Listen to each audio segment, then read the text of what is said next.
नमस्कार दोस्तों, welcome back to Money Matters. इस चैनल पे सिर्फ उन्हीं स्टॉक पे वीडियो आता है जिस पे आपने क्वेश्चन किया हो। लॉरस लैब आपका सबसे ज्यादा पूछा जाने वाला शेयर बना है। लास्ट कुछ वीडियोस के नीचे इसके कमेंट मिले हैं। और एक चीज याद दिलाऊं, ये वीडियो देखिए आज से 4 महीने पहले नवंबर 2022 में एनालिसिस करके बताया था, जब लॉरस लैब 460 पे था कि स्टॉक 280 से 300 की रेंज में आएगा। बेचना नहीं बेचना आपकी मर्जी में, कोई नहीं होता कहने वाला, लेकिन 280 से 300 आएगा ही। आप चार्ट के पैटर्न देख लो, वहां आना है इसको। तब मुझे बहुत अच्छे कमेंट मिले थे अपने वीडियो के नीचे कि आपको एनालिसिस नहीं आती, ये फंडामेंटली बहुत अच्छी कंपनी है, ये स्टॉक नीचे जा ही नहीं सकता, इसका ऐसा हो ही नहीं सकता। आज देखो 286 का लो लगाया लॉरस लैब ने। अब देख लो क्या हो सकता है क्या नहीं। फंडामेंटल कल भी अच्छे थे, आज भी अच्छे हैं। डिपेंड करेगा कि टेक्निकल कैसा है, काम उसके हिसाब से होगा। फंडामेंटल के हिसाब से मैं अपनी कैपिटल को आधा और उससे भी आधा होता हुए नहीं देख सकता। जो होते हुए देख सकते हैं उनकी अपनी मर्जी है। चलिए बात करते हैं आज की डेट में क्या होगा, कंप्लीट एनालिसिस। और मैं आपको आज भी बता दूं, इस वीडियो के नीचे भी आपको ऐसे ही कमेंट मिलने वाले हैं। क्यों? क्योंकि 90% लोग पैसा मार्केट में क्यों खोते हैं, सीखा हुआ नहीं है। चलिए देखिए, अभी देखिए स्टॉक जो है वो 61% अपने हाई से करेक्ट हो चुका है। राइट नाउ ये स्टॉक 304 के आसपास आज क्लोज करा है और 286 का इसने अभी तक लो लगाया है। हमने जब बात करी थी तो यहां पे था, तब 460 पे मैंने एग्जिट बोला था कि जिसको निकलना है। मेरे हिसाब से स्टॉक 280 से 300 जाएगा। अब 286 आया है, मुझे कोई एनएससी से फोन नहीं आता, मुझे लॉरस लैब का मालिक फोन करके नहीं बताएगा, मुझे कोई ऑपरेटर फोन करके नहीं बताएगा। चार्ट ही है जो सब बताता है, बस लर्निंग करनी पड़ती है। लेकिन 61% गिर तो चुका है, लेकिन अब ये देखना होगा आगे की सिचुएशन क्या फंडामेंटल खराब हो गए क्या। अब देख लेते हैं चला उसको भी कि फंडामेंटली कोई ऐसी दिक्कत तो नहीं है। तो 16,000 करोड़ की मार्केट कैप है, 18 का पी है स्टॉक का, आरओसी आरओई बहुत बढ़िया है, इसको खराब नहीं कहते, बहुत बढ़िया है। प्रोमोटर होल्डिंग बहुत खराब है, मुझे तो बहुत खराब लगती है। डेट टू इक्विटी रेशियो ठीक ठाक है। अगर प्रॉफिट की ग्रोथ की बात की जाए वो भी ठीक ठाक है। फ्री कैश फ्लो भी ठीक ठाक है। मार्केट कैप टू सेल्स भी ठीक ठाक है। पीजी रेशियो बहुत अच्छा है, कम है 1 से, तो मैं इसे अच्छा कहूंगा। अच्छा नहीं, बहुत अच्छा है। 5 साल का एवरेज पी 31 का है और राइट नाउ पी 18 का है। तो अभी भी हम लोग ये कह सकते हैं कि हम एक अंडर वैल्यूड वाले जोन में जाने की तैयारी कर रहे हैं। उसके बाद अगर क्वार्टरली रिजल्ट की बात की जाए तो आप ध्यान से देखिए, दिसंबर 2019 में 721 करोड़ की सेल थी और मार्च 2021 में 1399 ऑलमोस्ट 1400 करोड़ की सेल्स हो गई, जिसमें प्रॉफिट कमाया था 293 करोड़ का। लेकिन उसके बाद में देखिए सेल्स में गिरावट आई थी और उसके बाद मार्जिन भी गिरे थे और प्रॉफिट भी डिक्लाइन हुआ। आज 1500 करोड़ 1500 करोड़ की सेल्स, प्रॉफिट अप्रोक्सीमेट 200 करोड़, वहां से 100 करोड़ का कम प्रॉफिट है, जबकि सेल्स 100 करोड़ ज्यादा है। तो ये वजह है, ये रीजन है कि पिटाई हो रही है स्टॉक की। और मुझे इन सब चीजों का पहले चार्ट पे कैसे पता चला, उसके लिए आपको वेब एनालिसिस में आना पड़ेगा।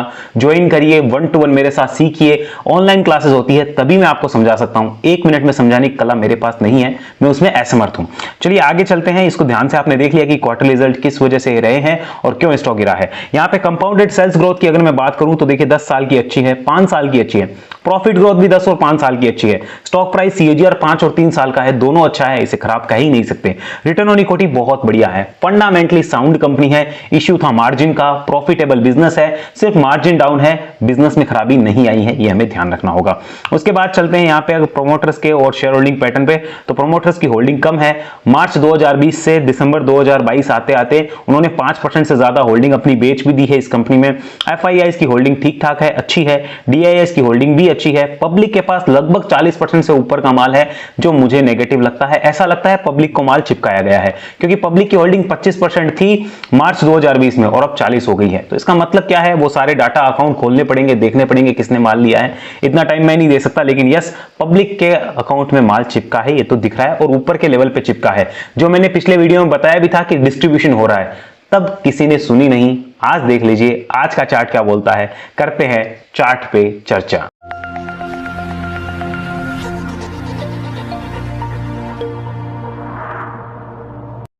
तो दोस्तों अब मैं मंथली चार्ट खोला आपके सामने। यहाँ पे 61% की गिरावट आपको दिख रही होगी और दिख रहा होगा कैसे लॉरस लैब टूटा है। और टूटा क्या है, मतलब इसने लोगों को ऐसा तोड़ा है कि बस पूछो ही मत।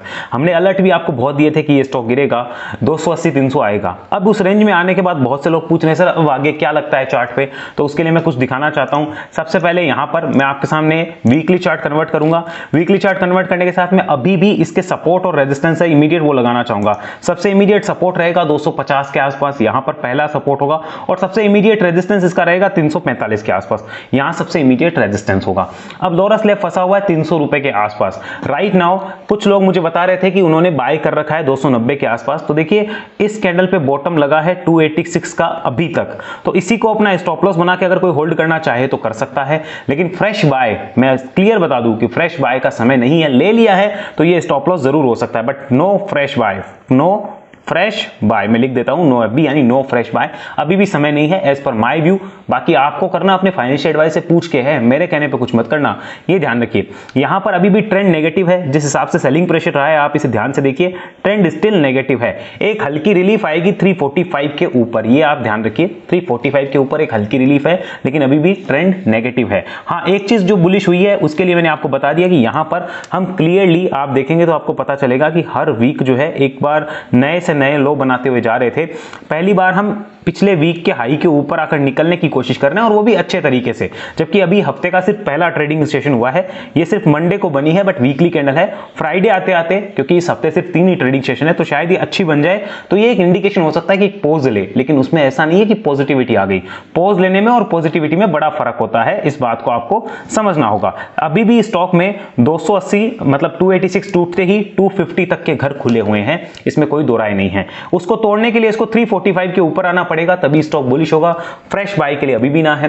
अब कई लोग आएंगे सर मेरे पास होल्डिंग में है, मैंने उस वक्त आपकी नहीं सुनी, तो क्लियर सी बात है, अब होल्डिंग में ले रखा है तो वेट करिए या फिर स्टॉक एसआईपी करके बैठ जाइए। मान लीजिए आपने 1 लाख का लिया है, मैं हर वीडियो में बताता हूं, आपने 1 लाख रुपए का माल ले लिया, अब 5% हर मंथ की एसआईपी कर दीजिए, 2 साल का व्यू रखिए, आपका पैसा भी सुरक्षित रहेगा क्योंकि कंपनी प्रॉफिटेबल है, कंपनी का बिजनेस अच्छा है, सेल्स अच्छी है, ग्रोथ अच्छी है, सिर्फ इश्यू है मार्जिन में, कंपनी वो मेंटेन नहीं कर पाई, तो उस वजह से कंपनी का फंडामेंटल खराब नहीं है। मैं आज भी इस कंपनी के फंडामेंटल खराब नहीं कह रहा हूं, फंडामेंटल्स अच्छे हैं, लेकिन प्लानिंग आपके पास होनी चाहिए, तो वो है सिर्फ 5% स्टॉक एसआईपी कर लीजिए। फ्रेश बाय मैं तो इसमें नहीं करने वाला। और आपको इंपॉर्टेंट चीज आपको दिखा देता हूं, यहां पर हम चलते हैं डेली चार्ट पे, look at the daily chart, and यहां पर मैंने लगाया इसका 200 डेज का ईएमए।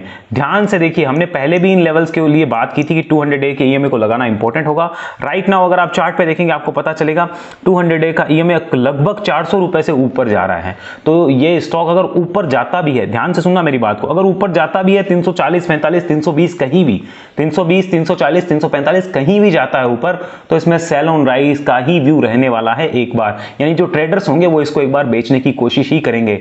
तो बेटर है कि जो नए ट्रेडर अभी इसको लेना चाहते हैं वो इससे दूर रहें, क्योंकि चार्ट पे सेलिंग प्रेशर बहुत जबरदस्त है।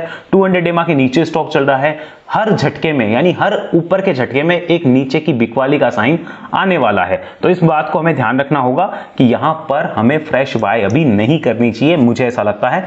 मैं तो इसमें कोई फ्रेश बाय फिलहाल नहीं करने वाला, तो ये 200 डेमा मैंने हाइड किया।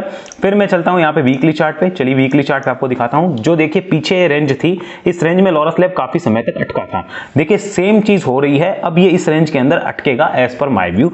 250 से 345, 350 की रेंज में अटकना चाहिए, रुकना चाहिए, पॉज लेना चाहिए, लेकिन इसका मतलब ये कतई नहीं है कि बुलिश हो गया है, उसके लिए अभी भी समय है। फ्रेश बाय वालों, जो भी आप क्वेश्चन कर रहे थे मेरी तरफ से नो है, नो फ्रेश बाय। मैं अगर लिख देता हूं नो फ्रेश बाय, नहीं करना चाहिए। मैं ना इसमें स्टॉक एसआईपी कर रहा हूं, ना मैं इसमें फ्रेश बाय कर रहा हूं। जिसके पास होल्डिंग में है उसको मैंने बता दिया कि वो स्टॉक एसआईपी कर सकते हैं। ट्रेंड अभी भी नेगेटिव है और इसको आपने क्लियरली यहां देख लिया है, तो नए ट्रेडर्स जितना इस स्टॉक से दूर रहे फिलहाल उतना बेटर होगा। बाकी देखिए आपकी इच्छा है, मेरे कहने से आपको बिल्कुल दूर नहीं रहना, अगर आपको करना ही है काम तो करिए। बाकी मेरे पास इससे बेटर अपॉर्चुनिटी है जो मैं अपने दूसरे चैनल बुलरन स्टॉक्स पे शेयर करता हूं, जहां पे शेयर को ब्रेकआउट के तौर पे हम देखते हैं और कैसे काम करना है वो हम ट्रेडिंग के लिए समझते हैं। लेकिन इस स्टॉक से जितना दूर रहे उतना बेटर होगा फिलहाल, ऐसा मुझे लगता है कि यहां पर वेट एंड वॉच की सिचुएशन होनी चाहिए, क्योंकि प्रेशर काफी इंटेक्ट है। ऊपर में यहां पर मैंने आपको बताया था कि डिस्ट्रीब्यूशन हो रहा है, डिस्ट्रीब्यूशन हुआ और उसके बाद देख लीजिए कैसी पिटाई हुई है। अभी भी 250 के गेट खुले हैं, ऊपर में 345 तक और नीचे में 250, इस रेंज के अंदर स्टॉक टाइम बिताएगा। आपके ऊपर है आप क्या करना चाहते हैं। हाँ, 250 के आसपास आपको मिलता हो, मान लीजिए इस रेंज के आसपास अगर आपको मिलता है शेयर, तो 250 रुपए का स्टॉप लॉस क्लोजिंग बेसिस लगाकर काम करना चाहे देन कोई कर सकता है, बट चार्ट में इंडिकेशन होने के बाद ही, वरना आपको वो काम भी नहीं करना चाहिए।